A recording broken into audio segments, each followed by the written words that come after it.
근데 우리가 입체를 볼 수 있습니까? 우리의 괜찮으세요? 아 지금 계속 생각해보고 있어요. 약간 이해하는 연기하는 것 같아. 아니야 이해했어. 이해했어.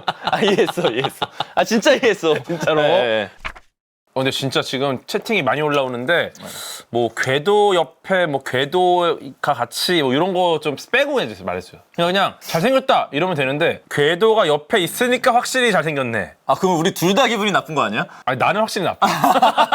아니 너는 괜찮잖아. 아니 궤도가 옆에 없으면 뭐 그다지 잘생기지 않았는데. 네, 어쨌든 이 잘생긴 우리 배우 박정민님 오늘 모셨습니다. 와. 그리고 저희가 그 오프닝이 없어요. 오프닝을 예. 그 원하는 거를 뭐 어떻게 오프닝을 해볼까요? 아무거나 하고 싶은 오프닝. 신나게 해주세요. 신나게. 그럼 어떻게 할까? 신나게. 아니 그러니까 게스트 하는 거야 오프닝을. 아 내가 하는 거라고? 내가 하는 게 아니야. 내가 하는 게 아니야. 궤도에 과학 속으로. 이야! 좋았어.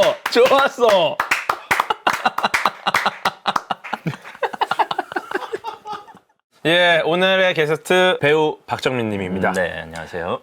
침착맨님하고 동일한 안산드레아스 출신입니다. 아, 예, 아시죠? 맞습니다. 예. 그리고 이제 쭉 학창 시절을 거쳐서 고려대학교 인문학부 문과에서 공부를 하다가 한예종 연기과로 옮기셨다. 영화과로 옮겼습니다. 영화과? 연기과는 그 또 다음이죠? 다음에, 예. 아 그렇구나. 그래서 일단은 데뷔는 2011년 영화 파수꾼으로 데뷔를 하셨고 네. 대표작이 2016년 영화 동주의 송몽규 열사역. 여기서 이제 확실히 와 미쳤다 이걸 보여주신 거죠. 그러니까 우와. 뭐 이제 비교적 많은 대중분들한테 우와. 조금 이제 눈도장을 찍은 영화 그쵸. 우와. 정도죠. 네. 이런 배우가 있었나? 그렇죠. 뭐 그런 느낌이죠. 이런 예. 배우가 있었네 하는 느낌이죠. 그것만이 내 세상, 사바하, 시동, 다만 악에서 구하소서, 기적, 지옥, 최근에 밀수까지. 네.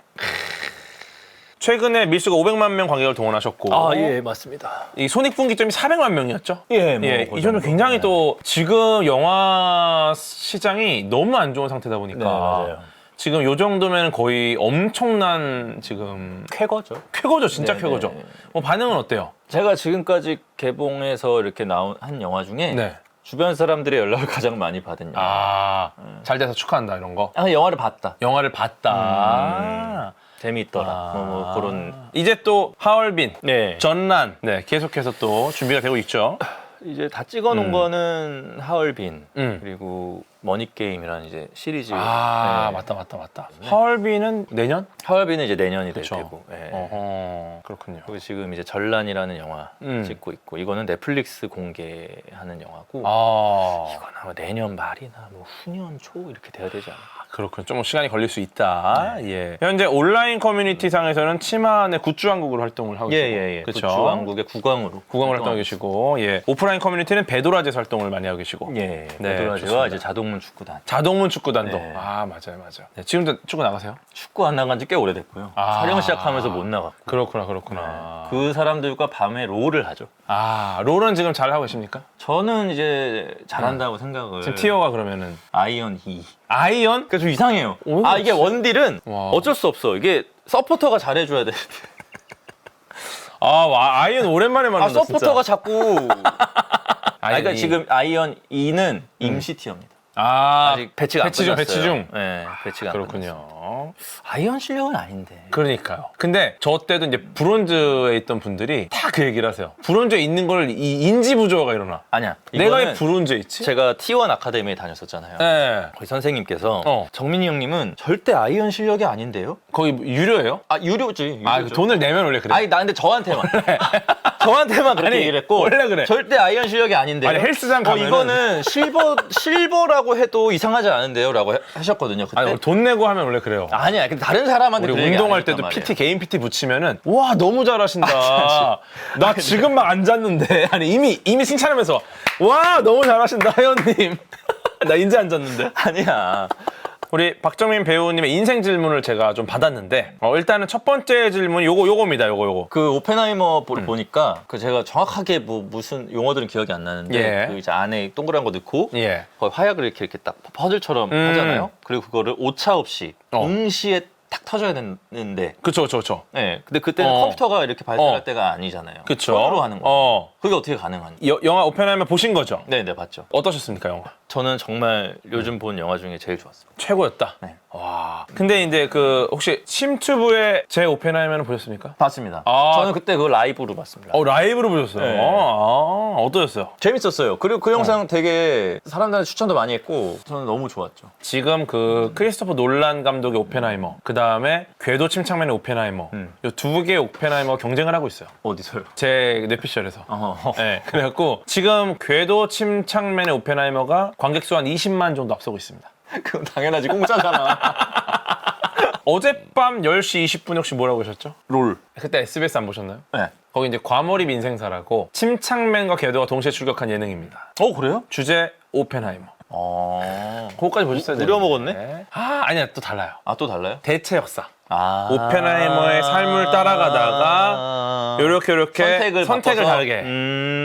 그래 거기 이제 되게 훌륭한 분들 많이 나오시고 요걸 보셨어야 되는데 이게 지금 오펜하이머 트리오예요. 뭐가요? 크리스토퍼 놀란의 오펜하이머, 궤도 침착맨의 오펜하이머, SBS 오펜하이머. 좀 설명을 드리자면은 일단은 우리 핵폭탄이 터지는 원리. 네. 요건 어느 정도 좀 이렇게 알고 계십니까? 이렇게 확 갑자기 농축이라고 해야 되나? 농축이라고 봐도 돼요. 확 해서 분열이 일어나면서 맞아. 연소다가 돼서 터지는? 맞아. 그러니까 이게 핵 분열이 가능한 물질 있잖아요. 네. 여기가 이제 중성자가 딱 때리면은 얘가 이제 핵 분열이 일어나면서 또 중성자를 방출해요. 근데 요게 그냥 이렇게 딱 방출하는데 또 중성자가 나오잖아요. 그럼 또 맞아. 그럼 또 그 핵분열 연쇄로. 물질이 요게 이제 계속 연쇄적으로 일어나는 어떤 그 임계 질량이 있는 거죠. 그거를 넘겨주면 터지는 거라고 보시면 될 것 같아요. 아시겠죠? 네. 그래서 이제 여기서 중성자 역할이 핵심입니다. 제가 이제 최근에 그 오펜하이머 GV를 또 했어요. 건대에서. 그때 이제 그 슈퍼마리오로 비유를 했습니다. 버섯을 딱 먹이면 말이 어떻게 되죠? 커져요. 커지죠. 버섯을 더 먹이면 안 커지잖아요. 안 해봤어, 말아. 예를 들어. 어떻게 될까요? 커진다고 생각하겠죠. 그쵸? 커질 것 같죠? 그럼 먹여보고 싶잖아. 과학자들이 한 게 이거예요. 그러니까 과학자들이 이제 중성자를 먹여. 중성자가 버섯입니다.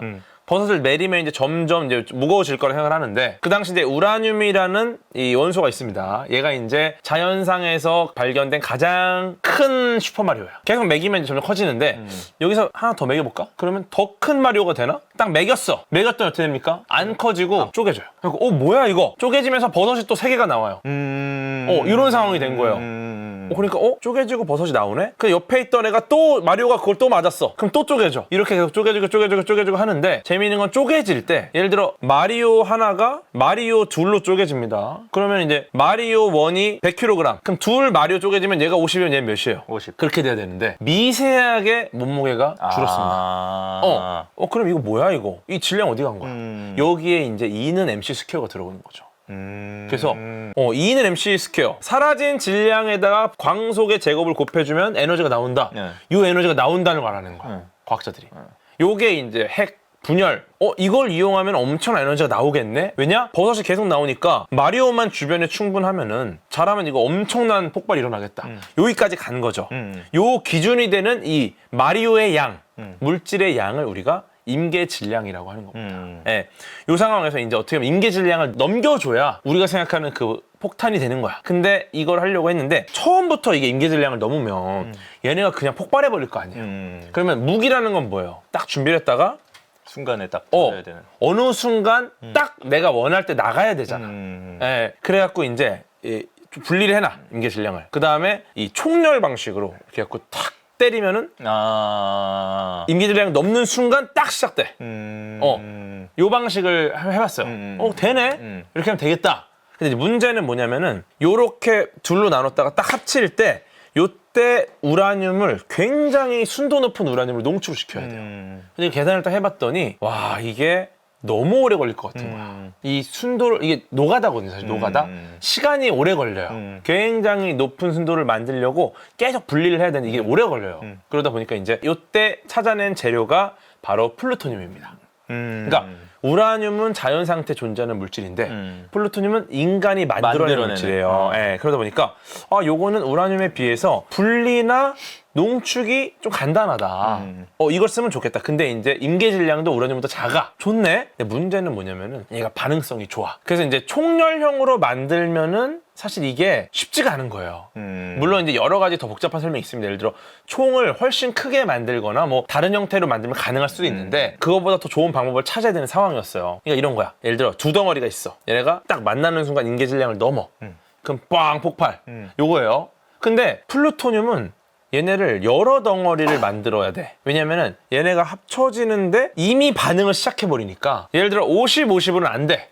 그러면 25면 25 괜찮아. 그럼 25, 25, 25, 25를 놔. 그러면 탁, 탁, 탁, 탁. 이게 이미 위험하단 말이에요. 이미 붙는 순간 여기서 반응이 일어나 버리면 안 되잖아. 그럼 어떻게 생각합니까? 아, 이게 이렇게 하는 형태로는 약간 2차원이니까 어렵겠다. 그럼 어떻게 할까 고민하다가 이제 과학자 생각을 하는 거예요. 이렇게 해서 합치는 거 말고 이 2차원이죠, 2차원. 탁. 3차원 어때? 이렇게. 그죠. 그래서 플루토늄을 이렇게 구로다가 둘러요. 그 다음에 이 구 전체에 폭약을 달아. 그래서 3차원 상에서 얘네들은 다 조그맣잖아. 3차원 상에서 가운데를 향해 모읍니다. 오, 그래서 딱 모으면 이거는 이 일자로 모일 때보다 훨씬 많은 양이 한 점에 딱 한꺼번에 모이니까. 그렇지. 이렇게 해법을 찾은 거예요. 좋아. 이렇게 하면 되겠다. 근데 이제 요게 이제 질문이죠. 어떻게 그 당시 했느냐. 그쵸? 요거를 하기 위해서 투입된 분이 바로 폰 노이만이라는 과학자. 수학자. 네. 이분이 이제 이거를 계산해내요. 네. 그러니까 그 당시 컴퓨터 없었죠. 그럼 어떻게 했습니까? 손으로. 네. 근데 이게 얼마나 중요한 계산이었고 복잡한 계산이었냐면은 사실 우리는 이제 답을 알고 있지만 정 32면체 구조로 축구공처럼 만들죠. 네. 근데 폰 노이만 같은 경우는 그 암산으로 미적분을 해요. 딱 이러고 있다가 뭐야? 요 정도의 천재. 인간이 손으로 해도 그래, 맞아. 엄청난 천재라고 들었어. 맞아. 몇 시간을 계산하는 거 이걸 그냥. 근데 이 폰 노이만이 요걸 계산하느라고 10개월이 걸립니다. 대단하죠. 저것도 해봤겠죠? 검산? 그렇겠죠. 폰 노이만이 딱 이렇게 말했겠죠. 딱 보고 완벽하다 이 정도면. 분명히 된다. 이 결론을 낸 거죠. 10개월 만에. 그러니까 사실은 정말 많이 검사를 했을 것 같아요. 그러니까 그게 계산이라는 거에 뭘 계산하는 거예요? 그러니까 폭약을 얼마만큼 터뜨려야 되고 어떤 모양으로 터뜨려야 되고 네. 어떤 모양, 이게 구조 자체를 크기를 얼마만큼 해야 되고 그쵸. 이 거예요? 거리가 얼마나 떨어져야 되고 어떤 위치에서 만나야 되고 폭약을 어떻게 터뜨려야 되고 어디에 터뜨려야 되고 이걸 정확하게 한 점에 하면은 이게 만약에 이 이론대로 그대로 이거를 구현을 해내면은 아마도 성공할 거다. 그래서 가젯이라는 게 이렇게 탄생을 하는 거죠. 근데 일단은 그 우라늄 폭탄 자체는 검증할 필요가 없이 이건 무조건 되는 거였습니다. 네, 이거는 확실히 돼요. 플루토늄처럼 이렇게 할 필요가 없으니까. 구조 자체도 어렵지 않고 그냥 요 정도 대충 해. 무조건 된다. 예. 근데 이제 플루토늄 이 원자폭탄은 구조도 완전히 새로운 구조고 이게 지금 원리도 굉장히 복잡한 거죠. 일단 3차원상에서 모이는 거다 보니까 예. 그래서 이제 기술적 난이도 높다 보니까 실전에 바로 투입하는 거는 너무 리스크가 컸어요.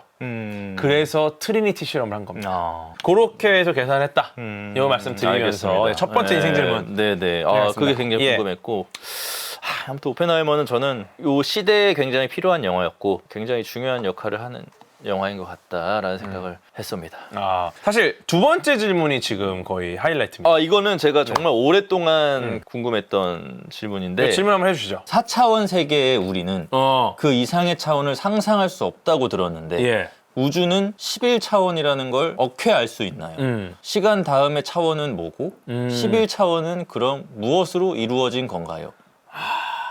요거 진짜 너무 재밌는 질문인데 차원이 뭔지 알고 계십니까? 차원? 앞뒤 뭐 이런 거 아니야? 높이, 시간. 맞아요. 차원이라는 게 놀랍게도 기원 전부터 있었어요. 되게 요즘 거 같잖아요. 어떤 기록에 문헌에 기록이 돼 있나요? 고대 그리스의 수학자 유클리드가 유클리드 알아. 네, 원론이라는 데서 이렇게 밝힙니다. 점은 부분이 없는 것, 선은 폭이 없는 길이. 그러니까 선은 요 두께는 없는 거예요. 길이만 있는 겁니다. 면은 길이와 폭만 있는 것. 입체는 길이와 폭과 높이를 갖는 것. 이렇게 정의를 합니다.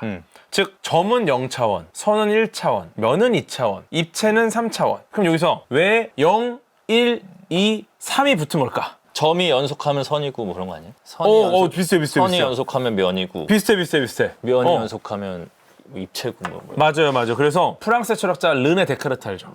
네. 나는 생각한다. 고루 존재한다. 고루 존재한다. 이분이 좌표계를 만드셨어요. 굉장히 기본이 되는 좌표계. 기본의 좌표계. 근데 임의의 차원의 유클리드 공간을 나타내는 좌표계 중에 하나가 데카르트 좌표계입니다. 근데 이게 뭔지 모르더라도 그냥 이렇게 보시면 돼요. 데카르트가 좌표라는 개념을 만들었다.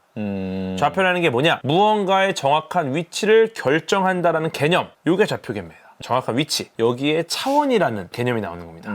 차원이라는 걸 딱 정의를 하면은 우리가 이 정의를 알면 명료해져. 이 정의, 차원, 한 점의 위치를 정확하게 결정하기 위해 필요한 수치의 개수라고 보시면 돼요. X, Y 이런 거? 네. 예를 들어 점만 있을 때 점 안에서는 위치를 정할 수가 없습니다. 그죠? 점만 딱 있어요. 있으니까. 점의 위치가 있어. 점만 있는데. 그러면은 점은 위치라는 개념이 없어요. 그래서 점은 0차원입니다. 0차원. 그럼 선이 이렇게 있습니다. 그럼 선이라는 거는 이 기준점부터 선이 딱 있어. 여기는 뭐예요? 여기서부터 얼마나 떨어졌냐라는 게 나오잖아요. 그렇죠? 즉 한 점의 위치가 이 거리라는 거에서 나와요. 그러면은 이 선 위에서는 무조건 딱 수치 하나로 얘 위치를 결정할 수 있어. 3, 5. 그렇죠? 이러면은 1차원입니다. 왜냐면 하나의 수치만으로 위치를 결정할 수 있으니까. 이러면 이제 답이 나온 거예요. 그러네. 이 면 안에서는 1, 몰라 어딘지. 근데 1,5 이런 위치가 나오죠. 이렇게 하면 이제 또 위치를 정할 수 있어. 그러면 역시 2차원이 되는 겁니다. 그럼 3차원은 어떻게 되죠? 3개. 그죠. 입체. X, Y, G 뭐 1,3,5 이러면 딱 이 공중에서의 위치가 딱 나오죠. 이러면 3차원인 겁니다. 그럼 4차원 어떻게 되는 거죠? 모르겠어요. 몰라요. 근데 실제로 몰라요. 왜냐면은 3차원까지가 우리가 인식할 수 있으니까. 예. 그래서 이제 우리는 4차원은 쉽지가 않죠. 우리는 3차원에 갇힌 4차원의 존재입니다. 그럼 이제 각각의 차원의 특성을 한번 비교를 해보면은 1차원은 뭐였죠? 선. 1차원에서 2차원으로 넘어오면서 세상에 없던 게 등장을 합니다. 바로 이제 형태라는 개념이 등장해요. 1차원은 형태라는 게 없었어. 근데 이제 2차원으로 오니까 형태가 생깁니다. 보시면은 1차원에 사는 개미가 있습니다. 얘는 이제 이 선에 살고 있죠. 내 눈앞에는 이 세상은 선밖에 없어. 그럼 이 개미 앞에 뭐가 등장하던 얘는 뭐가 보여요? 뭐가 뭐예요? 봐봐요. 내가 개미야. 이 선 위에 있어. 이 선에는 여러 가지 선들이 있을 수 있겠죠. 근데 내 눈에는 뭐가 보여요? 내가 선 위에 있어. 점이 보인다고? 그렇지. 그러니까 왜냐면은 나는 선 위에 있으니까 어떤 선이 그어지든 나는 그 옆에 단면밖에 안 보여. 왜냐면 선을 가고 있으니까. 이 개미를 뒤에서 다른 개미가 봐요. 어떻게 보여요? 걔도 점인 거야. 선 위에 있으니까. 그죠? 내가 개미야. 개미니까 앞에 봐도 점. 뒤를 봐. 이게 딱 선이니까 또 옆에 안 보이잖아요? 뒤를 봐도 점. 그냥 점인 거야, 무조건 점. 그쵸? 네. 곡선이건 직선이건 일단 내가 선 위에 있으니까 점밖에 안 봐. 그럼 이제 반대로 2차원에서 있어, 2차원. 이제 평면에 개미가 있어. 개미 눈에는 뭐가 보이니까 이제 2차원. 선. 그렇지. 왜냐면 이게 그냥 면을 옆에서 보는 거니까 다 선인 거야, 다 선. 모든 면의 옆에를 보이니까. 그죠? 보세요. 그냥 심플해. 봐봐요. 얘 면이에요. 이 위에 내가 있어. 거기 있는 나는 얘만 이렇게만 보여, 이렇게. 그럼 이 선이잖아, 선. 오케이. 이렇게 봐도 선. 왜냐? 얘가 2차원이라는 걸 알려면 내가 면에 있으면 안 되고 이렇게 위에서 봐야 돼, 위에서. 위에서 보면은 면이라는 걸 알아. 하지만 내가 면 위에 있다면 높이 개념이 없기 때문에 모든 물체는 이렇게 선으로 보는 선으로. 야, 이해했어. 그죠? 개미라고 하니까 자꾸 내가 개미로 이렇게 생각을 하니까 뭐가 보인다는 거지? 이랬는데 거기 이렇게 딱 박혀가지고 그치. 이렇게 박혀갖고. 딱 있으면 그리고 딱 이렇게 딱 박혀서 이렇게 딱 이렇게 여기서 있으면 선밖에 안 보인다. 티라는 게 없으니까. 위에서 봐야 있으니까. 오케이. 네, 그런 상황입니다. 원이 등장했어요, 갑자기 내 세상에. 어떻게 보여요? 면이 보여. 나는 2차원에 있으니까. 원이 등장을 했어, 이 세상에. 원 말고 네모가 등장했어. 어떻게 보여요? 선. 그쵸? 그럼 원이 등장했어, 원 어떻게 보여? 선. 세모가 등장해, 세모 어떻게 보여? 선. 다 선이야. 이 말은 뭐냐? 원이건 삼각형이건 네모건 오각형이건 사다리꼴이건 다 선입니다. 약간 이해하는 연기하는 것 같아. 이해했어. 이해했어. 진짜 이해했어. 진짜로. 네. 그러면은 3차원 세계야. 이제 3차원 세상입니다. 모든 게 어떻게 보이죠? 면. 그렇지. 봐봐요. 얘가 입체라고 생각하지만 실제로 그치. 눈에 어떻게 보여요? 우리는 이쪽 면만 보이는 거야. 돌려? 이쪽 면만 보이는 거야. 우리가 이거를 마치 3차원을 보는 것 같지만 우리 눈에 그치. 보이는 거는 면입니다. 그림으로 그릴 수 있으니까. 무조건 면이에요. 그쵸? 면 외에 다른 형태는 전부 가상의 정보예요. 예를 들어 요거 면입니까? 입체입니까? 그냥 실제로 입체죠. 근데 우리가 얘를 입체라고 인지하는 이유는 면인데 오른쪽 눈으로 보이는 면, 왼쪽 눈으로 보이는 면, 요 두 눈의 좀 거리 달라. 때문에 네. 이 거리라는 가상의 개념이 뇌로 같이 가는 거예요. 그러니까 우리는 이걸 볼 때 입체로 느끼는 거죠. 실제로 망막에 맺힌 거는 오른쪽 눈 면, 왼쪽 눈 면인 거예요. 그 상황에서 이 깊이 정보가 뇌로 들어가는 겁니다. 재밌는 건 이 망막에 맺힌 2차원 정보조차도 뇌로 갈 때는 1차원의 이 시신경을 따라가는 거예요. 전기 신호를. 그러니까 엄청 대단한 거죠. 우리 뇌가 이걸 입체로 보정하는 거예요. 실제로 2차원이에요. 이거는 면이야, 면. 우리가 입체처럼 느끼는 거예요. 그러니까 면 외의 모든 다른 형태는 전부 다 가상의 정보다. 그러면 이제 4차원으로 갑니다. 4차원에서 뭐가 보일까? 입체. 입체가 보이겠죠. 근데 이게 상상할 수가 없어요. 그러니까. 네, 왜냐면은 입체보다 높은 차원은 그리스의 철학자 아리스토텔레스조차도 이거는 없다. 없다. 그러니까 지금 나온 상태로면 어떻게 되냐면은 3차원의 입체는 몇만 보여. 그럼 4차원의 무언가는 입체만 보여. 근데 우리가 입체를 볼 수 있습니까? 우리의 괜찮으세요? 아, 지금 계속 생각해보고 있어요. 그러니까 우리의 망막이 2차원이야. 근데 우리가 3차원을 볼 수가 없는 상황에서 4차원의 어떤 거는 3차원으로 봐야 되는데 이게 안 된다는 거야. 그렇죠? 아, 그렇지. 저 뒤를 볼 수 없으니까. 없으니까. 우리의 인지 능력으로는 못 보는 거예요. 못 보는 거. 근데 아까랑 컨디션이 많이 안 좋은 것 같은데 괜찮아요? 아니야. 지금 계속 생각해야 되니까.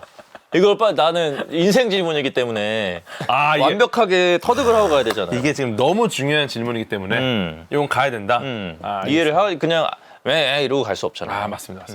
예, 그러면은 다시 차근차근 하겠습니다. 네. 유클리드가 원론에서 이렇게 썼어요. 입체의 끝은 면이고 요거의 끝면을 보면 면이죠. 면의 끝은 선이고 선이고 선의 끝은 점이고. 점이고 이게 지금 방금 설명한 거죠. 요거를 이제 프랑스의 수학자 앙리 프랭카레가 다시 무슨 학자? 프랑스의 수학자 아, 수학자. 앙리 프랭카레가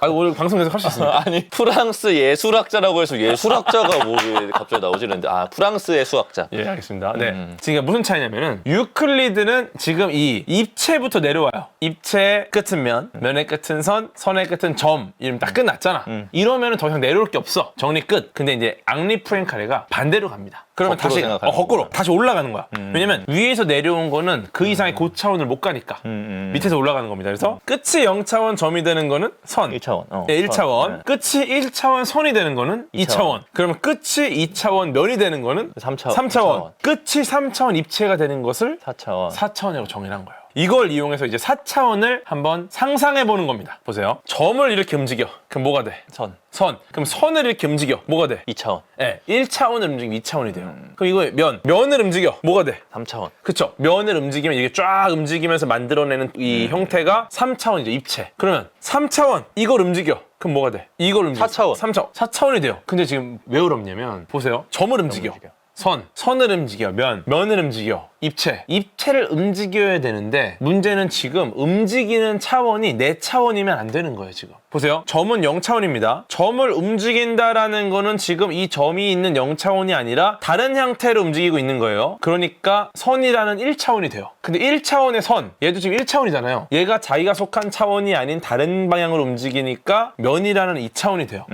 2차원의 면, 얘가 4차원, 이 평면을 움직이는 게 아니라 다른 방향으로 움직이니까 입체가 돼요.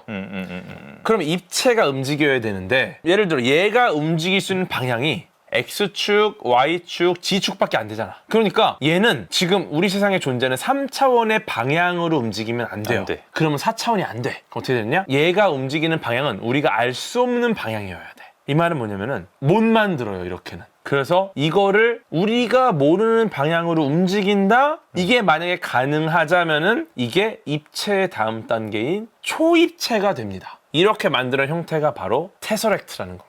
테서렉트 어디 나오죠? 마블. 맞아. 마블에 로키가 들고 튀는 게 테서렉트. 그래, 맞아. 예. 마블 영화에 나온 테서렉트도 뭐 큐브같이 그냥 파랗게 빛나잖아요.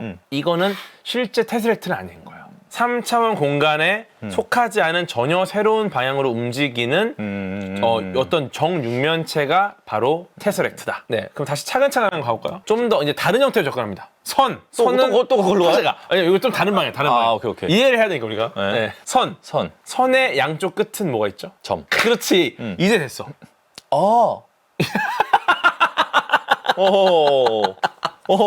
그죠? 선은 2개의 점으로 둘러싸여 있습니다. 그러면은 면은 4개의 선으로 둘러싸여 있죠. 그러면은 입체는 면으로. 몇 개죠? 6개. 6. 그렇지. 보세요. 이게 지금 패턴이 보였어요, 이미. 선은 2개의 점, 면은 4개, 선, 입체는 6개, 면, 초입체는 8개, 입체. 미쳤다. 그렇지. 그래서 미쳤다. 우리가 상상할 수 있는 초입체 형태는 8개의 정육면체로 둘러싸여 있어야 돼요. 근데 8개의 정육면체로 둘러싸인 형태가 사실 머릿속으로 상상이 안 돼. 그래서 실제 8개의 정육면체로 둘러싸인 초입체에 대한 형태가 영상으로 보여드릴 수가 있습니다. 이게 바로 초입체. 지금 여기 보이는 8개의 육면체가 다 동일한 크기입니다. 8개의 육면체가 있어요. 안에 있는 육면체, 밖에 있는 육면체, 그리고 6개의 면을 둘러싸고 있는 사다리꼴 형태의 피라미드. 이게 이 상태로는 이해가 안 돼요. 근데 이게 움직이잖아요? 그럼 실제로 저기 있는 8개의 육면체가 다 동일한 크기입니다. 보이세요? 이 8개의 육면체는 둘러싸고 있고 전부 동일한 크기의 육면체입니다. 아시겠죠? 예, 어쨌든 그래서 세상은 몇 차원인가? 여기서 이제 시간 차원을 일단 생각하지 않고 공간만 봤을 때 우리 눈에 보이는 세상 몇 차원입니까? 눈에 보이는 3차원. 하지만 우리 망막은 2차원. 그죠? 여기서 우리 망막에 맺히는데 우리가 이 두 눈동자의 거리 때문에 깊이가 다르다는 걸 알기 때문에 이 상의 어긋남을 바탕으로 해서 깊이 정보가 뇌에 추가됩니다. 즉 우리가 보고 있는 3차원은 실제 뇌에서 구현된 가상의 재구성된 3차원이라는 겁니다. 아시겠죠? 그래서 실제 3차원을 보는 건 불가능하다. 그러면 그러면 3차원이라는 게 없는 거 아니야? 그죠? 우리 뇌는 그치. 실제로 지금 3차원을 보고 있는 게 아니잖아요. 그러면 세상은 2차원입니까? 3차원이죠. 어떻게 알죠? 봐봐요. 만약에 얘가 2차원이야. 얘를 이렇게 구멍을 위에서 아래로 뚫어요. 어떻게 됩니까? 구멍이 뚫리겠죠, 이렇게. 네. 얘가 하면 2차원이잖아요? 구멍을 뚫어. 그러면 얘는 2개의 도형으로 나뉘어집니다. 즉, 2차원일 때는 관통이 된다. 네, 뚫린 구멍이라는 것 자체가 존재할 수가 없어요. 근데 우리는 이걸 뚫을 수가 있죠, 구멍을. 도넛을 못 만든다는 거, 도넛을. 네, 그래서 이제 우리 3차원을 보는 거고, 이제 여기서 4차원에 대한 생각을 해야 되는데, 이제 시간 차원을 또 고려를 해야 돼요. 근데 이 시간 차원 고려하기 전에 일단은 우리가 사는 세상은 3차원에 시간 차원 1차원이 더해진 4차원이라고 보고 있거든요. 근데 그럼 11차원은 어디서 나오느냐? 그러니까. 아까 질문 11차원이었잖아요. 촉근 이론은 데서 나와요. 그래서 이게 리처드 파인만이 이런 이야기를 합니다. 촉근 이론은 엉터리다. 무슨 7차원이냐 6차원이냐 뭔 상관이냐. 이게 차원이 늘어난다고 해서 좋은 점이 없다는 거예요. 그냥 차원을 늘리는 거 가지고 얻을 게 없는데 그냥 막 11차원, 몇 차원, 20차원 막 한다는 거야. 그래서 이제 실제로 끈이론을 만드신 분들이 이런 짓을 많이 했어요. 그러니까 이제 끈이론을 만든 존 슈바르츠를 만날 때마다 리처드 파인만이 놀립니다. 존, 오늘은 몇 차원이야? 놀리는 거야. 네, 그냥 맘대로 바꾼다는 거예요, 지금 차원을. 네, 그래서 끈이론에 대한 여론 자체가 안 좋은데도 불구하고 끈이론이 세상에 있는 이유가 끈이론은 딱 이겁니다. 이 세상의 모든 것은 진동하는 끈이다. 모든 만물은 진동하는 끈이다. 근데 이거를 과학자들은 무조건 전체적인 거를 하나로 포괄하고 하나로 연결하는 걸 워낙 좋아해요. 근데 제일 하고 싶었던 게 뭐냐면은 예를 들어 일반 상대성 이론. 이거는 이제 우주 전체 거대한 규모를 설명하는 이론입니다. 근데 양자역학, 아주 작은 세상을 설명하는 이론이죠. 이 두 가지를 섞을 수 있을까? 어떻게 생각하세요? 있습니다. 오, 맞아요. 그 노력을 한 게 바로 끈이론입니다. 그럼 나 놀림 받겠네? 그럴 수 있어요. 왜 어렵냐? 아주 작은 것과 아주 거대한 것을 합치는 게 왜 어렵냐? 이런 거야. 넷플릭스 들어가서 보고 싶은 걸 누릅니다. 근데 OCN 가서 리모컨으로다가 사바 나와라. 나옵니까? 안 나오지. 안 나와요. 이걸 어떻게 합치냐고. 근데 OCN과 넷플릭스 합칠 수 있습니까? 합칠 수 없죠. 왜 그러냐? 왜 그러냐? 양자역학은 아주 작은 세상이잖아요. 거기서 양자 요동이 일어나요. 시공간이 막 이렇게 솟구치는 거야. 요동치는 거, 요동. 그렇지. 근데 이게 시공간이 너무 작은 상황에서 이렇게 솟구치니까 어때요? 아주 작은 게 막 솟구쳐. 밖에서 면 어때? 뾰족뾰족하겠죠? 가시 같아, 가시 같아. 근데 상대성 이론. 이 거대한 우주에서 어떤 시공간이 휘는 겁니다.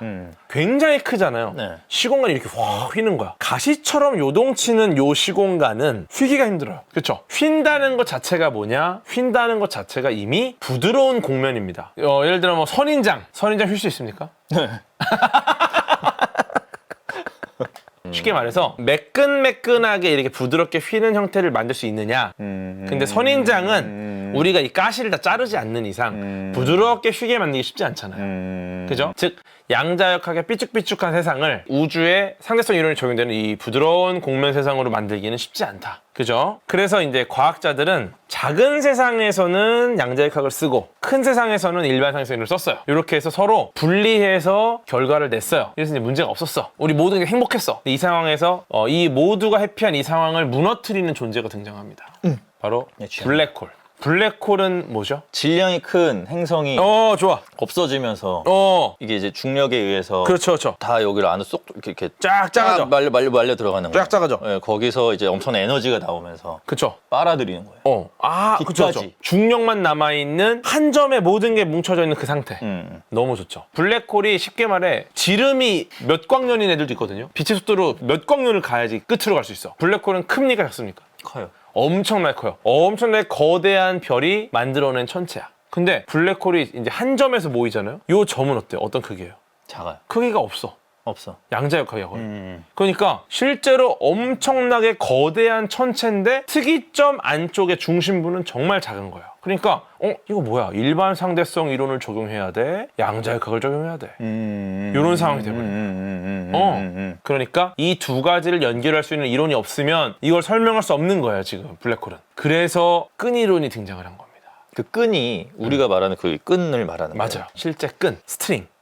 스트링이라고 하는. 그래서 우주를 구성하는 최소 단위는 끈, 끊임없이 진동하는 끈, 물질을 구성하는 궁극의 최소 단위. 요거를 연결하기 위해서 끈이 등장을 한 거죠. 예, 그래서 이 끈이 진동하는 형태에 따라서 다양한 입자가 된다는 거예요. 예, 이거는 가설입니다. 예, 그리고 지금 사실 각광받고 있는 굉장히 주도적인 가설도 아니에요. 근데 이제 왜 끈인가? 점일 수도 있잖아. 근데 왜 그러냐면은 이어져야 돼서. 맞아요. 이어져 있어서 얘가 길이가 있다는 게 너무 중요한 거예요. 예를 들어 점이다. 크기가 없다. 그럼 0입니다. 0. 근데 우리가 요 아주 작은 기본 단위, 요 기본 단위를 수학적으로 계산하려고 했는데 만약에 얘가 0이야. 그러면은 계산이 안 돼. 무언가를 0으로 나누면은 무한대가 돼버리죠. 네. 즉 수학적으로 계산을 못해요. 0이 돼버리니까. 그래서 0이 있으니까 안 되는데 끈은 길이가 있으니까 수학적으로 계산이 됩니다. 그래서 식에 넣을 수가 있어요. 그래서 길이는 이제 플랑크 길이, 이론상 존재하는 가장 작은 짧은 길이, 세상에 의미를 갖고 있는 가장 짧은 길입니다. 그래서 10의 마이너스 35제곱미터예요. 근데 이게 얼마나 작은 거냐면은 플랑크 길이가 만약에 동전이다. 그러면은 수소 원자의 크기, 수소 원자가 H. 네, 정말 작잖아요. 네. 수소 원자의 크기가 우리 은하의 1000배가 돼요. 비율로 따지면. 플랑크 길이가 동전이면 수소 원자의 크기는 우리 은하의 1000배 크기. 그럼 개 작다는 거네요. 개 작다는 거죠, 진짜. 실제로 굉장히 짧은 끈이긴 그러니까 이 해요. 세상이 모든 그런 끈으로 이어져 있다라는 거예요? 예를 들어 수소. 이루어져 있다? 수소가 원자가 아니라 끈이 진동한 형태에 따라서 그래 수소로 보인다. 이런 느낌인 거죠. 이렇게 하면 헬륨, 이렇게 하면 리튬, 이렇게. 끈으로 모든 걸 설명할 수 있다. 어쨌든 그래서 일단은 이제 끈이론상에서 이 우주를 10차원으로 보고 있습니다. 네. 그렇게 움직여야 이 세상이 설명이 되는 거예요? 네, 그러니까 이런 거요. 아주 작은 끈, 진동하는 끈이잖아요. 근데 예를 들어 우리 박정민님을 엄청 멀리서 봐. 그럼 박정민님이 어떻게 보여? 안 보여. 안 보이겠죠. 근데 아슬아슬하게 미세하게 보일랑말랑 할 때 박정민이 어떻게 보이죠? 점으로 보여. 맞아. 점은 몇 차원입니까? 0. 0차원. 근데 실제 박정민이 몇 차원이죠? 3. 3차원. 핵심이야. 그러니까 우리 세계의 이 3차원 있잖아요. 3차원. 근데 그 하나의 차원이 실제로는 우리가 멀리서 봤기 때문에 그냥 하나의 차원인 거야. X축 하나인 줄 알았어. 가까이서 봤더니 뭐냐? 입체인 거야. 알고 봤더니 네, 그래서 이게 그냥 X축 점 하나 차원인 줄 알았는데 가까이 가서 봤더니 그 녀석을 얘가 점이 아니라 9예요. 9. 그러니까 X축이 실제로 3차원이네. 9네. 그 Y축도 9, G축도 9 이러면은 3차원, 3차원, 3차원 그리고 하나. 이러고 이제 어떻게 됩니까? 시간 차원 1차원. 그러면 10차원이 돼요. 10차원. 그래서 끈이론이 만약에 맞다면 차원은 10차원. 근데 이게 굉장히 끈이라는 게 구체적인 크기가 있으니까 계산도 가능해졌고 이제 차원도 알았습니다. 그러니까 이제 끈이론을 공부하는 사람들이 점점 늘어났고 근데 이들이 여러 개의 차원에서 늘리기 시작했어요. 막 고민하다가. 그러다가 이제 미국의 물리학자 에드워드 위튼이라는 분이 그때까지 나온 끈이론을 다 종합을 해가지고 한 가지의 끈이론으로 딱 정리를 합니다. 그게 바로 이렇게 하나로 통합된 M 이론. M.